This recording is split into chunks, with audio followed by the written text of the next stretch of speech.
인간이라고 하는 것이 결국 부처님께서 이런 말을 하셨습니다. 나는 인간의 몸을 의탁해서 인간으로 태어났고 또 인간으로 성장했으며 인간으로서 부다가 되었다. 이런 말씀을 하셨는데, 그래서 우리가 이제 불교에서의 교조인 서가모니 부처님은 어떤 설화에서 만들어진 인물도 아니고, 그죠? 단지 어떤 우리가 수천 년 전에 어떤 단순한 역사적인 그런 어떤 책에서 나오는 인물이 아니라 우리와 똑같이 인간으로서 태어나서 수행과 깨달음을 이루고 우리 중생을 위해서 49년의 법을 펼치시고 지금도 우리 중생과 함께하고 계시는 분이 바로 우리가 불교에서의 교조인 서가모니 부처님이에요.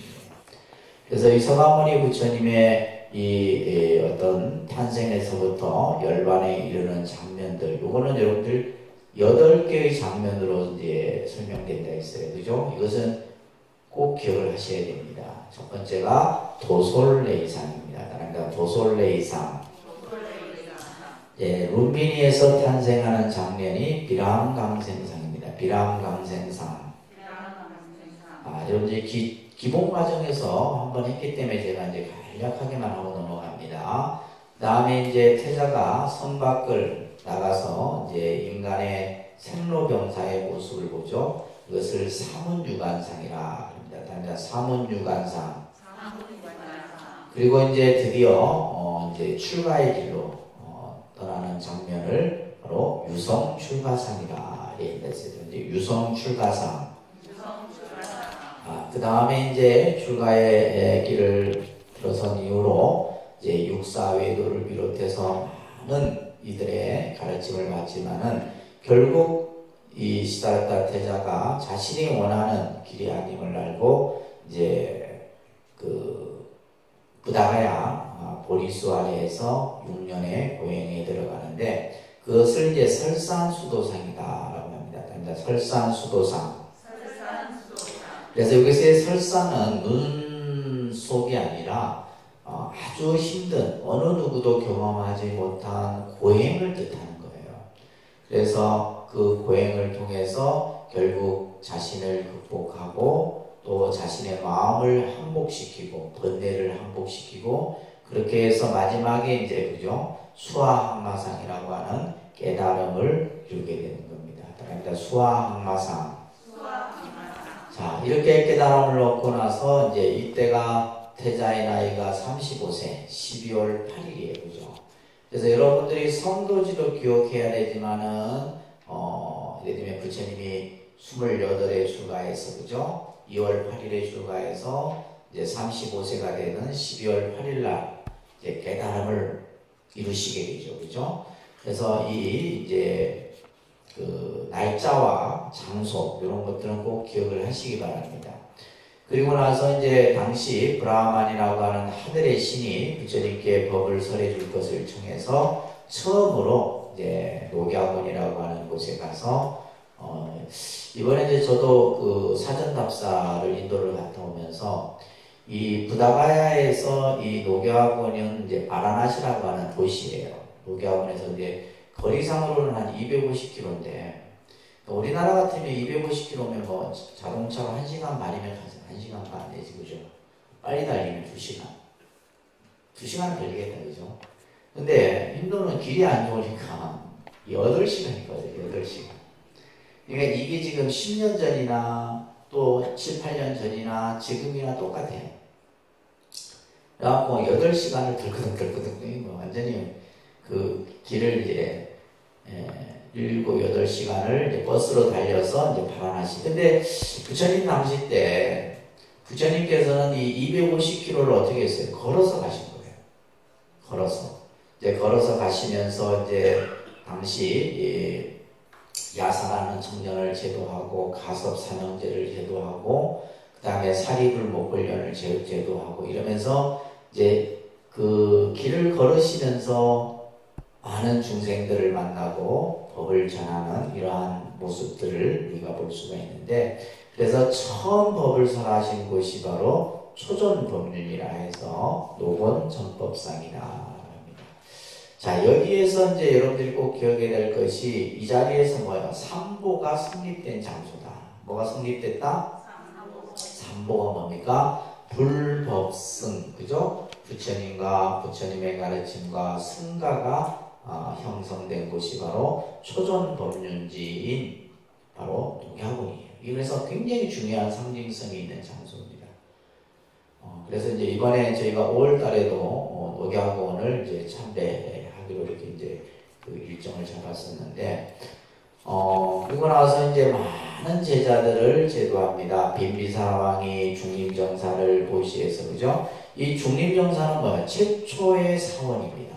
불교에 있어서 35쪽에 보면 중림정사라고 이렇게 나와 있죠, 그죠? 최초의 사원이 뭐라고요? 중림정사. 꼭 기억하셔야 돼요.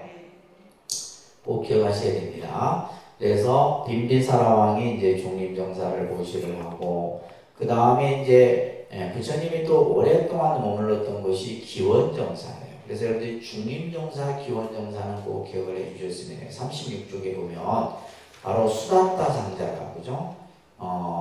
그래서 실제 이제 우리가 인도 부처님 당시에 인도의 그 부처님의 그런 어떤 자치들을 잠깐 한번 조금 설명드리면,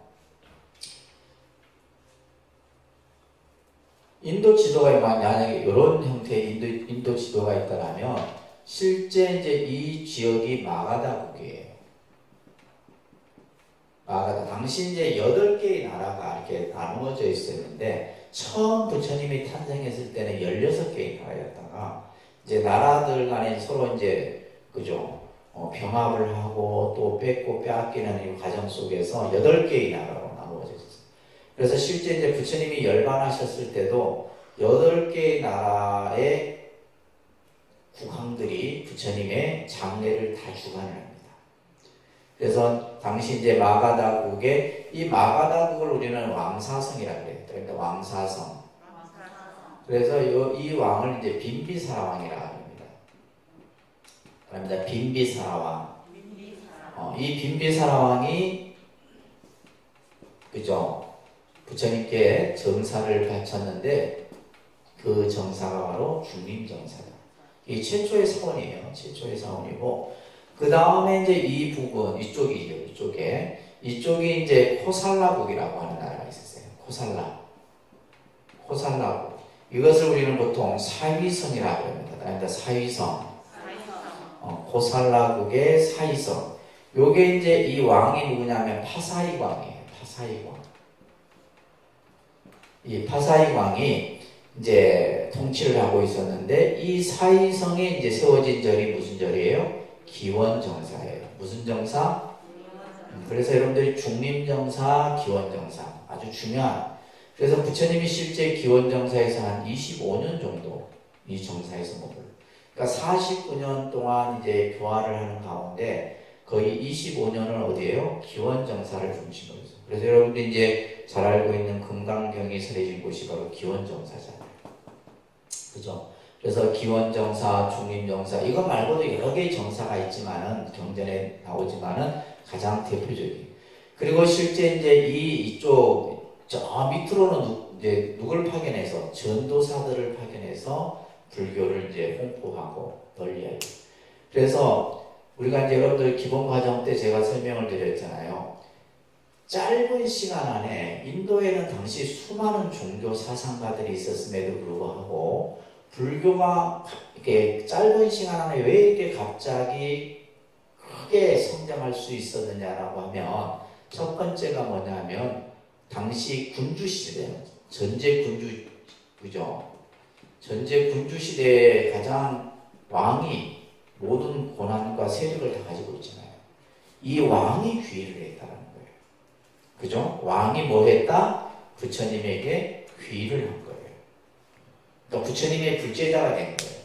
그러니까 예를 들면 지금 보시면 빈비사라왕이라든지 파사이왕이라든지 이런 당시 가장 큰 대국의 왕들이 불교에 기여함으로 인해서 그 파생되는 효과는 어마어마한 거예요. 예를 들면 당시 이제 이미 벌써 이때는 브라만이라든지 여러 이제 뭐 각각의 인도에서의 어떤 전통적인 이런 종교들이 있었음에도 불구하고 이런 왕들이 이제 부처님께 가서 매일 설법을 듣고 부처님께 예배를 드리고 공양을 올리고 이런 것들이 이제 행해졌던 거예요. 그 다음에 두 번째는 뭐냐 하면 아까 이제 이 바라나시라고 하는 도시가 상업도시입니다. 상업도시. 우리가 창원과 같은 도시예요. 그러니까 상업도시라고 하는 것은 뭐예요? 무역이 이루어지면서 화폐, 돈이 이제 많이 이제 유통이 되는 것이죠. 그러니까 이제 뭐예요? 쉽게 말해서 재벌, 큰 돈을 번 사람들이 많이 등장을 해요. 그러니까 이 사람들을 우리는 장자 집단이라고 합니다. 무슨 집단? 장자. 그래서 수다타 장자 이렇게 불려주는 거예요. 그래서 경전을 보면서 우리가 장자라는 용어가 나오면 이 사람은 굉장히 부호다. 돈이 많은 사람인데 이 사람들이 또 뭐예요? 불교 교단에 기여를 하는 거예요. 그러니까 예를 들면 왕이 불교에 기여를 하고 당시에 많은 돈을 벌었던 이런 대부호들이 부처님께 기여를 하고 공양을 하고 이렇게 하면서 당연히 불교가 커질 수밖에 없죠. 그렇잖아요, 그죠? 그런 조건들을 다 갖췄던 거예요. 그래서 빠른 시간 안에 이 인도 전역에 거의 불교가 널리 전할 수 있었던 큰 이유 중에 하나가 바로 이런 영향들이다. 자, 그렇게 해서 이제 이 고타마 붓다는 많은 사람들을 만나고 많은 사람들을 제도합니다. 그리고 마지막에 이제 그죠? 부처님께서 이제 80이라고 하는 우리가 말하는 새 속에 이제 몸이 많이 쇠하셨어요. 그래서 마지막 길을 이제 쿠시나가라라고 하는 열반지로 떠나게 되는데 그 열반지에서 이제 마지막 열반에 드는 모습을 이제 쌍림 열반상이라고 해요. 39쪽에 들어갑니다. 쌍림 열반상. 자, 경전에 보시게 되면 이런 얘기가 나와요. 39쪽에 보시면 아나나 내가 이제 80살이 되어서 늙고 쇠하였다. 이제 80이 되신 거예요. 마치 내 몸은 낡은 수레와 같아요. 그래서 우리가 이제 나이가 들면 이 몸뚱아리는 지탱하고 유지하기가 힘들잖아요. 그래서 내가 이제 좀 더 이제 수리해서 좀 더 가고자 하는 것이다. 이것은 방편의 힘으로써 잠깐 목숨을 머물게 하리라. 그러면서 내가 스스로 힘써 정진하면서 이 고통을 참으리라. 이런 이제 말씀을 경전에서 설하고 있죠. 그러면서 이제 마지막 우리가 부처님의 가르침, 이게 중요한 말씀이에요. 39쪽에 보면 따라합니다. 자기를 등불로 삼고 법을 등불로 삼아라. 부디 다른 것을 등불로 삼지 말라. 자기에게 기하고 법에 기하라. 부디 남에게 귀하지 말라. 그리고 진리를 위하여 게으르지 말고 정진 노력하라. 자, 이 말씀이 이제 부처님이 우리들에게 마지막 이제 하셨던, 우리가 어떻게 보면 하나의 유훈이라고도 해도 되죠, 그죠? 마지막 우리들에게 던진 메시지가 이 가르침이에요. 그래서 자기 자신을 등불로 삼고 법을 등불로 삼아라. 다른 것을 그죠? 삼지 말아라. 다른 것을 의지하지 말아라. 결국 뭐냐면 우리가 세상을 살아가는데 결국 믿고 의지할 대상은 누구다? 자기 자신이다. 아셨어요? 근데 여러분들은 이제 뭐에 의지해요? 돈에 의지하고 남편에 의지하고 자식을 의지하고 그건 의지할 대상이 아니에요, 사실은. 왜냐하면 결국엔 다 없어지는 것이잖아요. 그래서 결국 내가 믿고 의지할 것은 내 자신이고 부처님의 가르침인 따르마 법이다 이 말이에요. 그러면서 마지막에 하셨던 말씀이 게으르지 말고 열심히 정진해라 이거예요. 그래서 우리가 이제 예를 들면 스님들 같은 경우는 새벽부터 일어나서 그냥 예불 하고 막 쫙 하잖아요. 쉬지 않고 막 그냥 뭐 다람쥐 쳇바퀴 돌듯이 매일 열심히 해요. 그러니까 그런 어떤 생활이 아마 부처님께서 지금 우리들에게 마지막 하셨던 게으르지 말고 부지런히 정진해라. 이거 하나예요. 사실 이 말씀 하나가 어떻게 보면 우리 중생들에게 마지막 던진 메시지다라고 보시면 돼요. 그래서 여러분들이 이제 불자로서 신행하면서 가정일도 해야 되고, 예를 들면 또 이제 절일도 와서 또 봉사도 하고, 이런 일들이 결국은 뭐 오래 할 수 있는 일은 아니에요. 그렇지만 내가 이 육신이 좀 더 건강하고 했을 때 할 수 있는 일들이다라는 거예요. 안 그러겠어요? 저도 그렇게 생각해요. 제가 뭐 마이크 잡고 맨날 강의는 언제까지 하겠어? 내가 볼 때는 한 5년 아니면 저도 이제 힘들어서 못할 것 같아요. 그러니까 이제 내가 할 수 있는 이 육신도 보면 에너지도 계속 쓰다 보면 이제 방전이 되는 거예요. 이것을 이제 충전을 시켜줘야 되는데 그러지 못하면 힘든 거예요. 그렇지만 이제 항상 우리가 부처님의 말씀을 여러분들이 꼭 기억하면서 자기 자신을 등불로 삼고 법을 등불로 삼아라. 그죠? 다른 것을 의지하지 말아라. 그리고 게으르지 말고 부지런히 정진해라. 이 말씀을 꼭 기억하시기 바랍니다. 아시겠어요?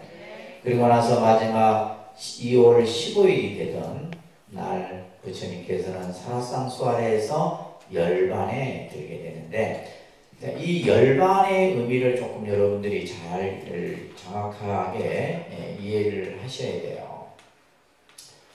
우리가 이제 불교에서의 열반이라고 하는 것은 깨달음을 뜻하는 겁니다. 뭘 뜻한다고요? 깨달음을 열반이라고 해요. 죽음의 개념이 아닙니다. 부처님이 열반에 드셨다라고 하는 것은 완전한 깨달음에 들어가셨다, 이런 뜻이에요. 그래서 원래 열반이라는 용어는 니르바나라고 해요. 니르바나. 좀 말이 어렵죠? 니르바나.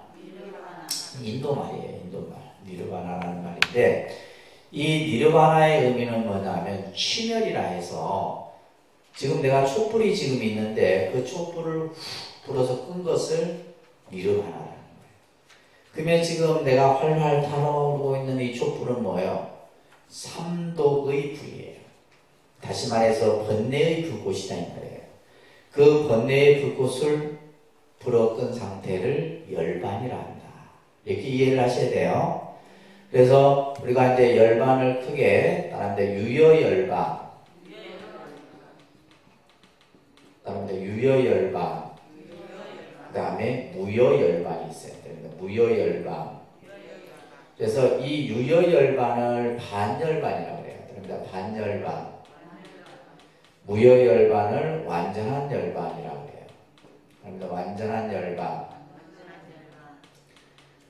그러니까 아까 열반의 의미가 번뇌의 불꽃이 다 소멸된 상태를 열반이라 한다 그랬어요. 그죠?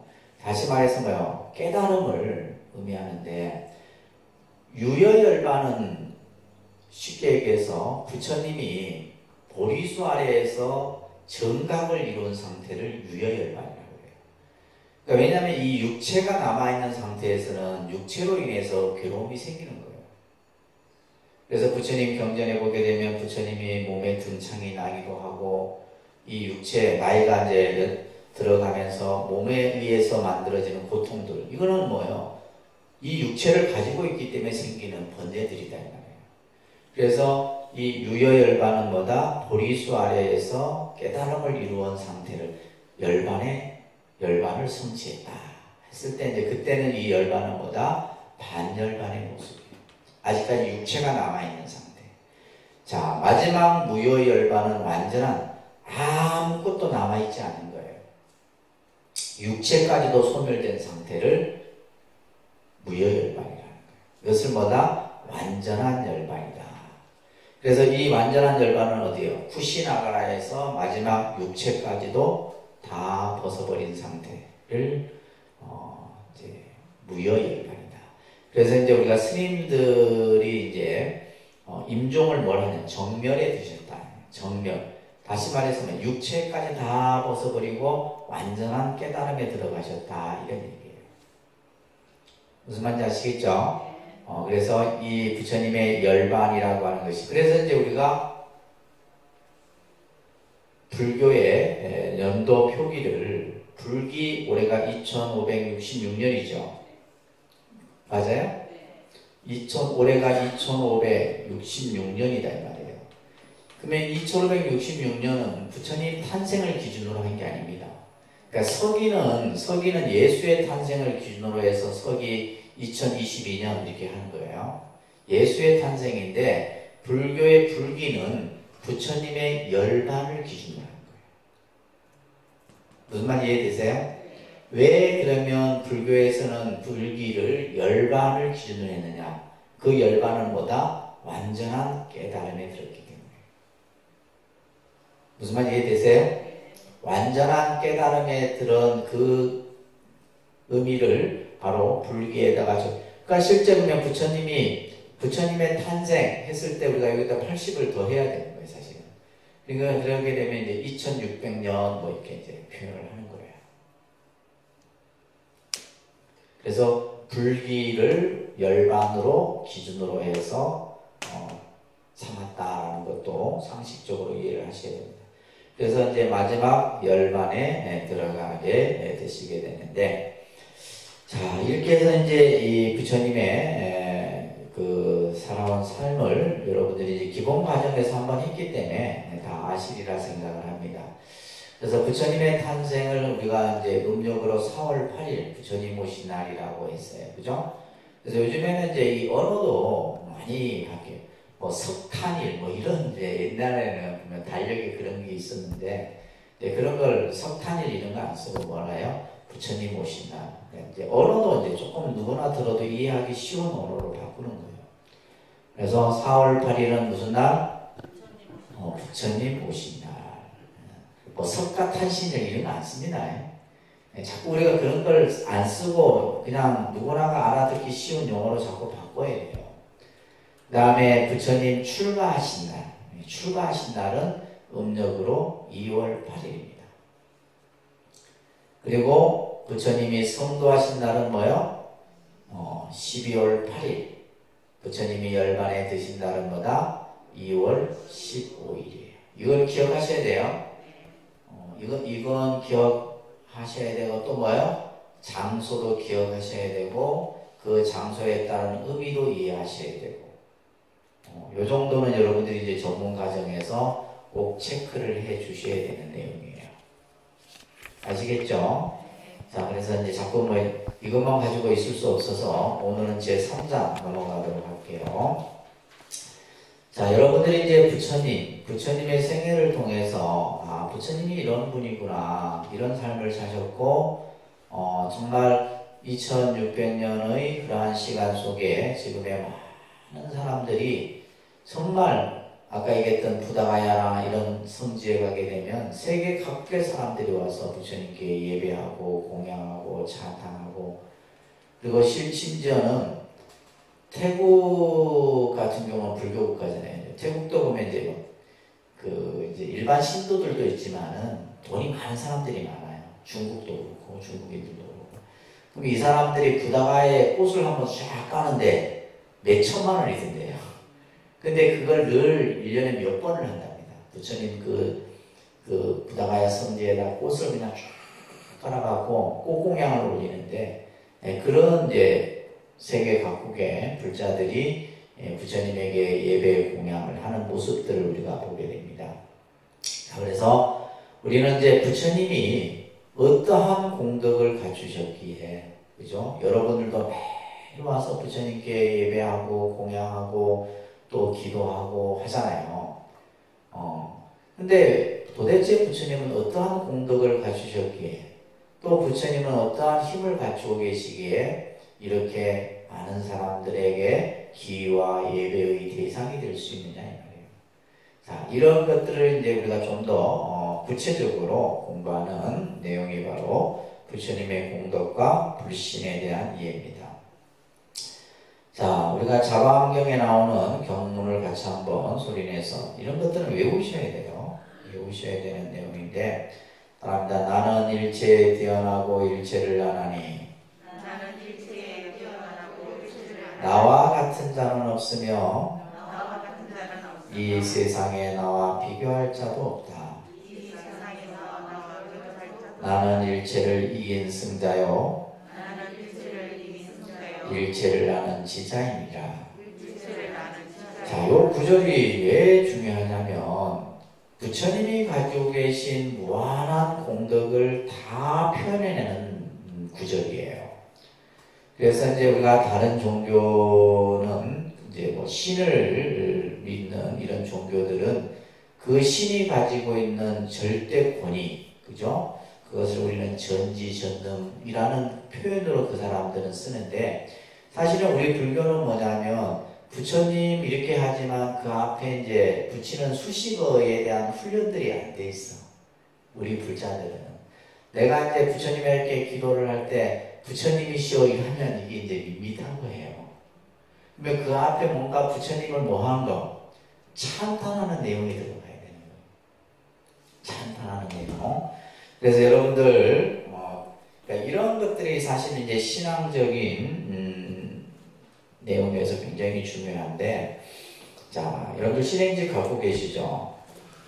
신행집에 보시게 되면 자, 497쪽에 한번 보세요. 뭐 이 발언문에 대한 내용입니다. 여기에 보면 우주에 충만하사 아니 계신 곳 없으시고 일체를 평등하사 모두를 살펴주시는 부처님. 지금 이 앞에 나오는 요 표현들에 대한 연습이 여러분들이 돼 있어야 된다는 거예요. 그러니까 그렇게 돼 있기 위해서는 뭐요? 내가 부처님에 대해서 너무 뭐 하고 있어야 돼요? 잘 이해를 하고 있어야 돼요. 그러니까 예를 들면 내가 기도를 하는데 부처님이시여 이렇게 하면 이게 안 되는 말이에요. 안 되는 건 아니지만은 뭔가 내가 부처님에 대한 거룩한 마음, 뭔가 부처님에 대해서 최고의 예를 갖추기 위해서, 그렇잖아요. 우리가 예를 들면 사람을 봤을 때도 뭐 사람을 보고 첫인사를 할 때도 뭐요? 먼저 뭐부터 해요? 아유, 오늘따라 그냥 굉장히 예뻐 보이시네요. 뭔가 이게 좋은 말을 하고 나서 하잖아. 똑같은 거예요. 똑같은데 우리는 이런 훈련들이 안 돼 있죠. 그 다음에 또 앞에 보시면 그 495쪽에도 보면 표현이 얼마나 멋있어. 일창강에 달 그림자 금빛 물결 이루듯 메아리 소리를 능해 고를 타고 내리듯 중생의 정성을 구워 살피시어 언제 어디서나 감응하시는 부처님. 이런 표현들. 이게 하나쯤에 되겠어요? 안 되는 거예요. 그러니까 이제 왜냐하면 기독교인들은 그냥 앞에 하늘에 계신 우리 아버지, 전지전능하신 신이시여, 이런 식의 이제 표현들이 되다 보니까 이 사람들은 뭐예요? 자기가 믿는 어떤 그 신에 대해서 뭐예요? 절대적인 생각을 갖는 거예요. 근데 우리는 그냥 막연히 부처님이야. 그냥 법당에 와서도 그냥 앉아 계신 부처님. 그래가지고는 신앙적으로는 안 된다는 거예요. 그래서 지금 이제 이런 발언문 같은데, 그래서 여러분들 보고 발언문을 좀 잘 읽어보시라는 거예요. 아니면 491쪽에도 보면 언제 어디서나 중생을 살펴주시고 이러면서 이제 결국 제가 항상 얘기했죠. 기도는 뭐라고요? 그러니까 이제 여러분들이 기도한다 하잖아. 근데 이제 제대로 기도하는 사람이 없어요. 왜냐하면 기도는 찬탄이에요. 기도는 뭐라고요? 찬탄입니다. 내가 찬탄을 통해서 내 마음이 환희로서 바뀌는 거예요. 그래서 여러분들이 힘들 때 내가 부처님께 와서 기도를 하죠. 그러면 기도를 하고 나면 내 마음이 왜 밝아져요? 내가 끊임없이 찬탄을 했기 때문이에요. 그래서 예를 들면 기도는 찬탄이에요. 그죠? 기도는 뭐라고요? 찬탄이에요. 근데 중요한 것은 우리는 이걸 할 줄 몰라. 이걸 할 줄 모르는 거예요. 그래서 여러분들 이제 우리가 스님들이 기도할 때 정근을 하잖아. 정근. 한생보살. 이게 뭐야? 찬탄이에요. 지장보살. 목 터지는. 그래서 옛날에는 이 정근을 기본 30분, 1시간씩. 1시간 정도 하면 찬탄의 의미가 느껴져. 1시간 정도 하면. 그럼 여러분들 힘들어서 못하지. 1시간 정도 해야지 내가 그 부처님의 뭔가 그 느낌이 온다는 말이에요. 그 느낌을 불교에서는 뭐라 그래요? 기도에 있어서 중요한 요소 중에 하나가 감흥이에요. 그러니까 감흥. 쉽게 말해서 필이 온다 이 말이에요. 필이 느껴지는. 그래서 느껴질 때 이제 저도 이제 예전에 뭐 한참 기도 많이 할 때가 될 때 막 예를 들면 눈물이 나기도 하고 뭔가 내가 그 기도하면서 내 업장에 녹아내리는 느낌이 드는 거예요.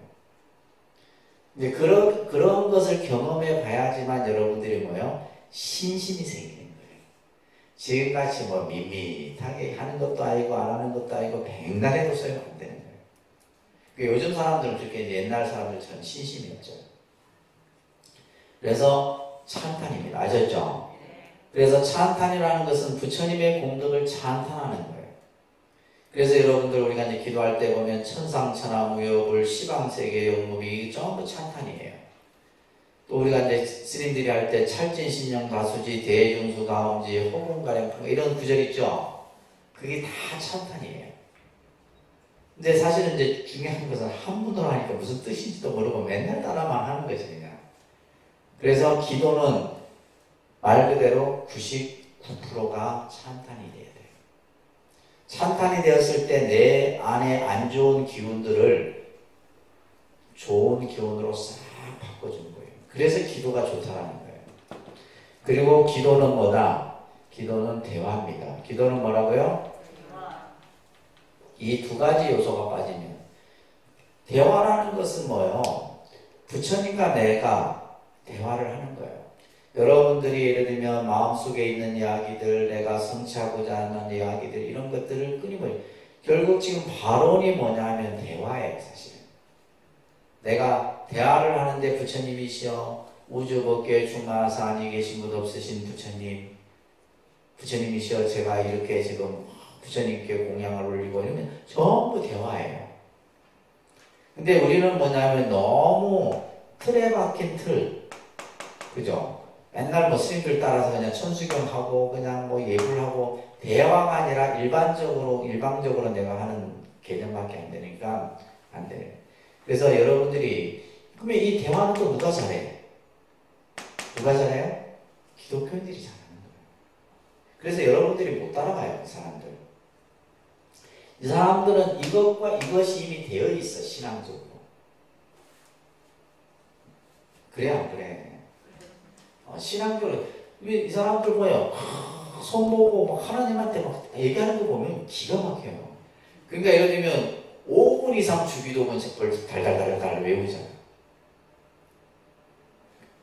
여러분들이 반야신경은 뭔지 모르고 그냥 하는 거고 이 사람들은 대화와 찬탄을 통해서 그러기 때문에 뭐예요? 자기가 믿는 신에 대한 절대적인 뭐예요?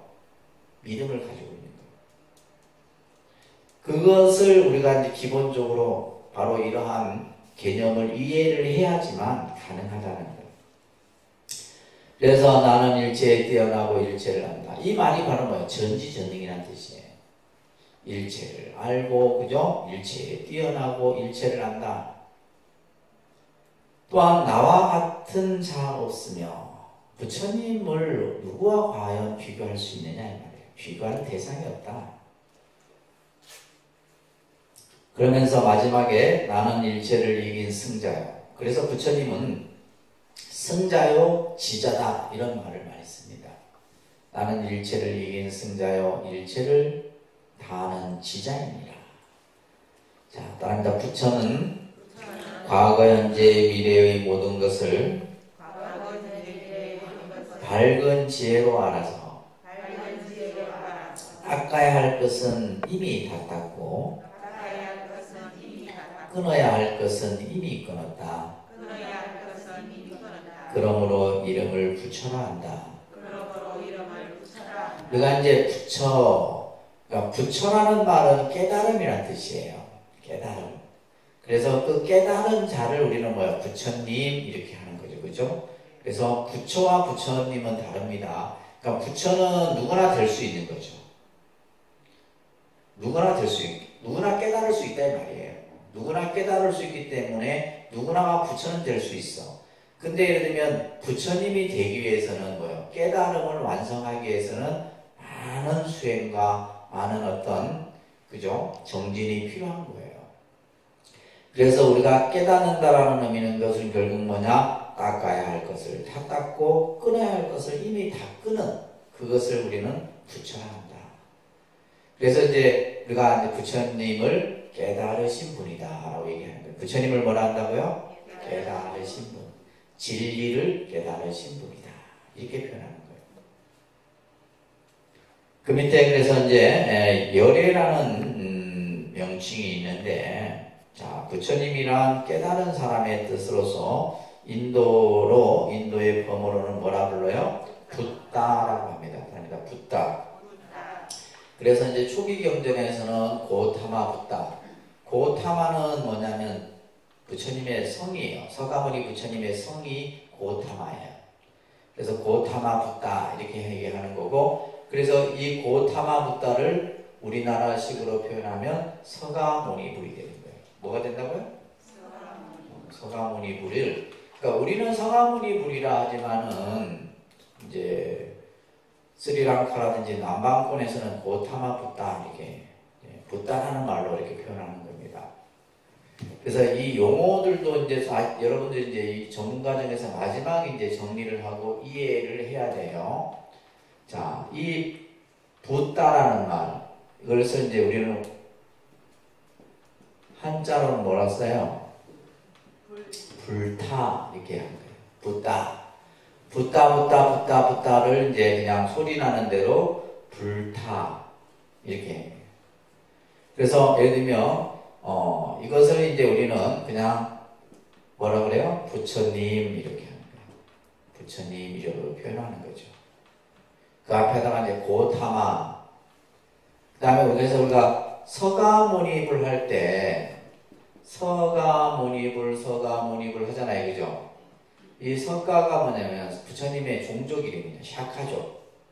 샤카족을 이제 뜻하는 거고, 문이라는 말은 원래 몬이라는 말은 성자라는 뜻이에요. 이거는 이제 석가족을 말하는 거고. 그래서 샤카족의 성자이신 붓다 이런 표현이에요. 우리 서가모니불이.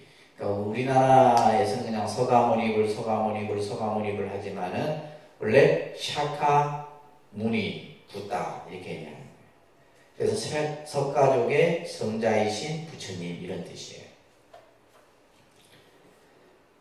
자, 그런데 이제 우리가 불교는 다른 종교는 유일신, 오직 하나의 신을 믿죠.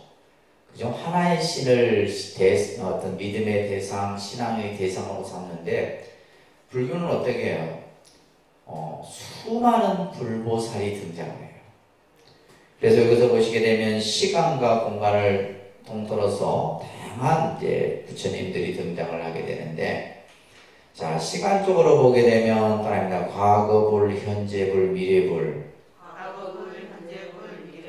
그래서 이제 이것을 삼세불이라고 합니다. 따라합니다. 삼세불.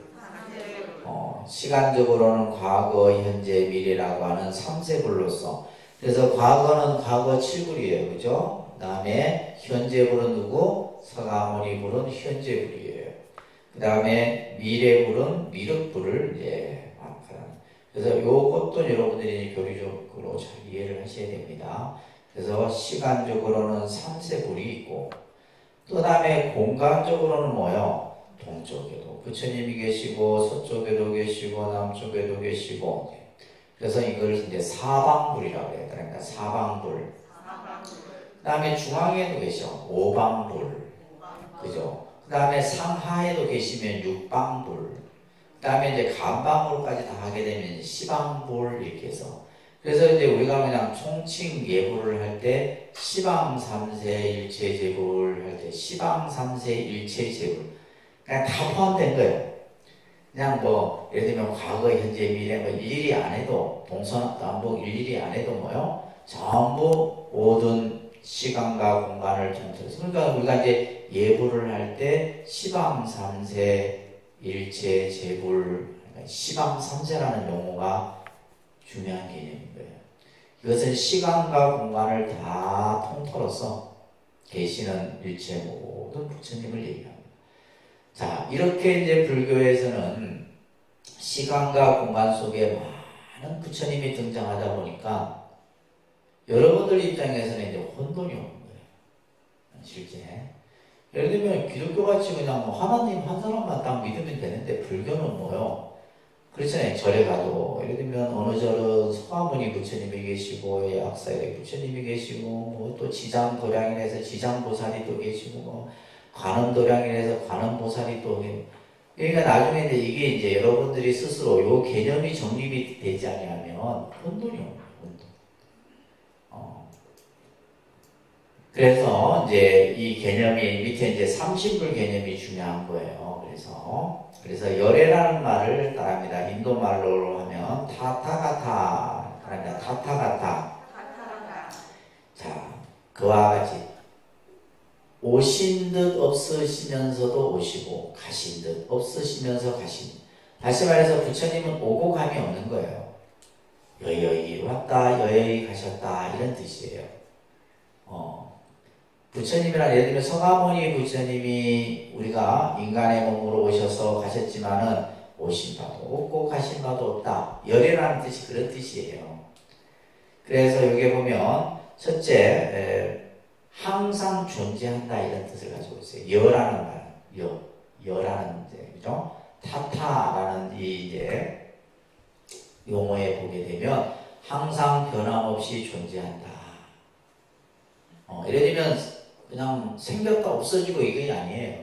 본래부터 존재하고 있는 것이고 또한 예를 들면 열반으로 끝나는 것이 아니라 부처님이 열반에 드셔서 부처님이 뭐 우리가 말하는 그냥 생명을 표현할 때 뭐 인위적으로 돌아가셨다 해서 끝이 아니라 뭐요? 영원하다는 얘기를. 그래서 이것을 불의 영원성이라고 합니다. 뭐의 영원성? 불의 영원성. 부처님의 영원성을 얘기하는 거예요. 이 두 가지 의미가 바로 여라고 하는 이 용어 속에 담겨 있어요. 그래서 항상 변함없이 존재하고 영원히 함께한다 이런 뜻이에요. 그러니까 이제 부처님 하면 이 부처님이라는 개념 속에는 이 두 가지 의미가 있다라는 것을 여러분들이 이해하시고 5분 시작할게요.